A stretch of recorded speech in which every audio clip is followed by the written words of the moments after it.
Kalaboso ang isang nagpakilalang Army Reservist na sangkot umano sa sindikato. Karamihan sa mga bumubuo nito, mga Japanese national. Ang kanilang modus, ipapa-insure ang mga kasosyo sa itatayo nilang kumpanya. Pagkatapos, papatayin sila para mapunta sa sindikato ang insurance claim. Bukod sa Army Reservist na si Kirby Patricio Tan, arestado rin ang 3 Japanese national at 1 Pilipina. Nakahanda naman daw na makipagtulungan si Tan sa pulisya.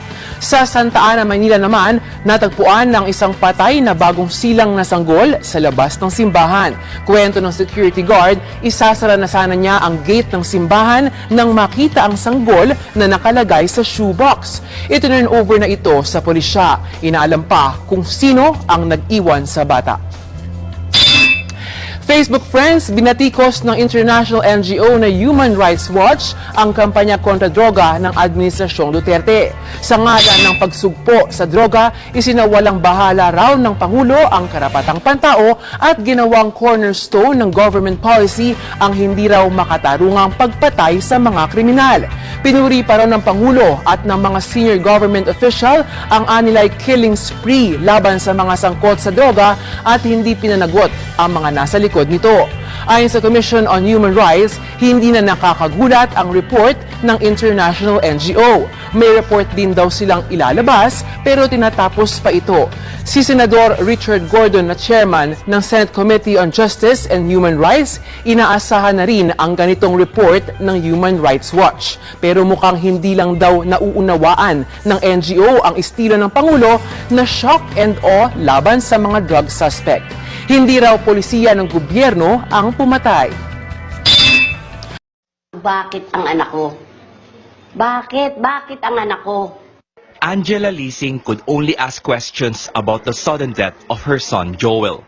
A tricycle driver, he was about to begin his daily grind when gunmen shot him 6 times. The gunmen escaped unidentified. Justice still elusive. Pagpunta ko rin sa sinasabi na binaril ang anak ko, nakita ko yung anak mo nakabulagta, nakaganyan. Yan ang ano niya. May dugo sa uluhan. Police say Leasing may be a victim of drug-related killings. Leasing is just one of the many cases pushing civil society organizations to raise the killings during the ASEAN meeting. They say this is the best time to air their concern as the country assumes the ASEAN chairmanship. They want the ASEAN Intergovernmental Commission on Human Rights to be independent. So it would not be controlled by the governments in the region, and will have the autonomy and independence to implement human rights provisions in the region. They also want the ASEAN to adopt international human rights covenants without conditions. In other words, okay, we will accept international covenants and international declarations, but all of these are subject to specific cultural characteristics of each country. But the groups admit ASEAN leaders are unlikely to listen to their appeal. Still, those in the grassroots aren't losing hope. The important point is people's persistence. We have to continue to fight for these rights. Meanwhile, the Philippine National Police assures the public it won't let the killings like that of Leasing remain unhampered and unsolved. Continue pa rin. Hindi natin papabayaan yan. They are dead under investigation. Ongoing yung investigation yan.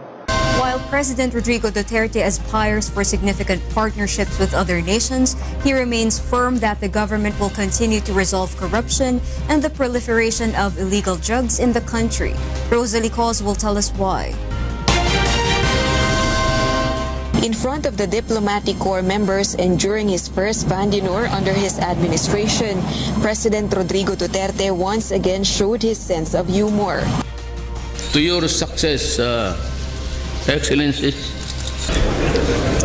in the sub-diplomatic gatherings, especially in Asia, we just say kampai.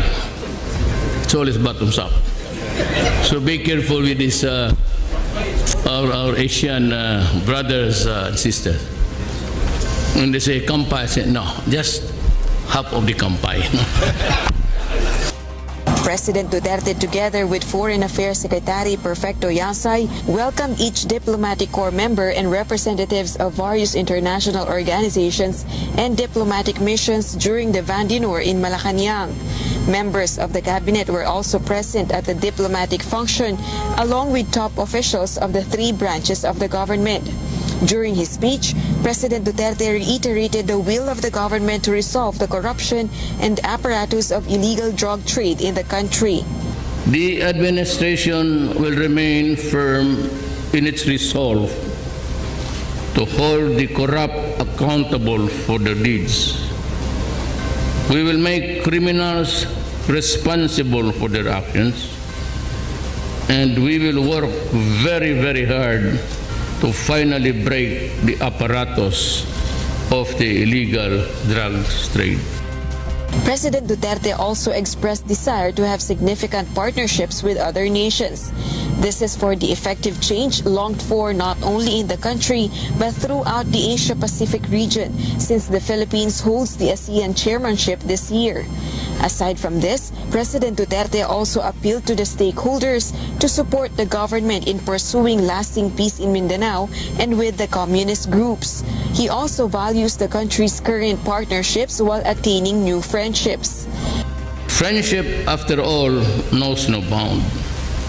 The Philippines has and will continue to build on our friendship, founded on a common objective, shared values, and time-honored principles of international law. Meanwhile, Vice President Leni Robredo was notably absent at the event. Rosa Licos, UNTV News and Rescue, Malacanang. Base naman sa latest Pulse Asia survey, karamihan ng mga Pilipino approve sa ginagawa ng Administrasyong Duterte sa paglaban sa kriminalidad. Majority approval rating din ang nakuha ng Administrasyong Duterte sa iba pang issue gaya ng disaster response, corruption, OFW welfare, peace, environment, rule of law, territorial defense, jobs, workers' pay at poverty. Sa mga inilatag na topic ng Pulse Asia, sa inflation lang hindi nakakuha ng majority approval rating ang administrasyon. Umalis na sa bansa si Japanese Prime Minister Shinzo Abe matapos ang kanyang 2-day official visit dito sa Pilipinas. Bago bumiyahe pa Australia, dumalaw si Abe sa bahay ni Pangulong Rodrigo Duterte sa Davao City. Sa litratong inilabas ni Special Assistant to the President Bongo, makikita ang dalawang lider na sabay nag-aalmusal. Pinagsaluhan nila ang inihandang biko, suman, kutsinta at monggo soup. Sa kanila namang tanghalian sa Garden Pavilion Waterfront Hotel, ipinatikim kay Abe ang sikat na durian at suha ng Davao. Nag-adopt din ng Japan ng isang rescued Philippine eagle na pinangalanan nilang Sakura o Cherry Blossoms. Inaabangan bukas ang taunang Grand Fluvial Parade ng Sinulog Festival. Nasa 100 vessel ang kasama sa pagtawid ng galleon o bangka na may dala ng Santo Niño sa Cebu-Mactan Channel. Todo higpit na nga ng seguridad. 66 ang arestado sa magkakahiwalay na operasyon sa Cebu City para harangin ang anumang security threat sa Sinulog. 1.3 million pesos na halaga ng shabu ang nasamsam. Bilang security measure, inaprubahan na ng NTC ang pag-shutdown ng cellphone signal para sa Sinulog events ngayong Sabado at Linggo. Wala namang namomonitor na direktang banta ang PNP. Nadagdagan pa ang mga nasa bansa ng kandidata ng Miss Universe 2016 na gaganapin sa January 30.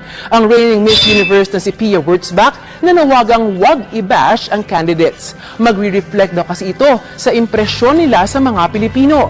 Si Miss Universe 2013 third runner-up Ariela Arida naman, inaming umaasa siya na balang araw, Filipino na ang wikang gagamitin ng Pilipinas sa Q&A portion ng beauty pageant.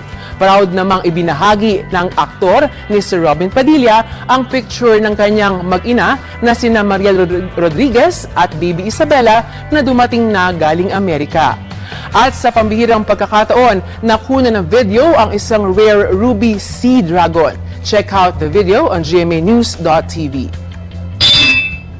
Sabi ng isang senador, hindi dapat targetin ng gobyerno, partikular ang mga Indian national, sa kampanya nito laban sa mga nagpapa 5-6. Dapat din daw magbigay ng alternatibo ang gobyerno para may mapaghiraman ng pera ang mga ordinaryong Pilipino nang hindi kumakapit sa patalim. Anong masasabi niyo dyan mga kapuso? Feel free to comment below.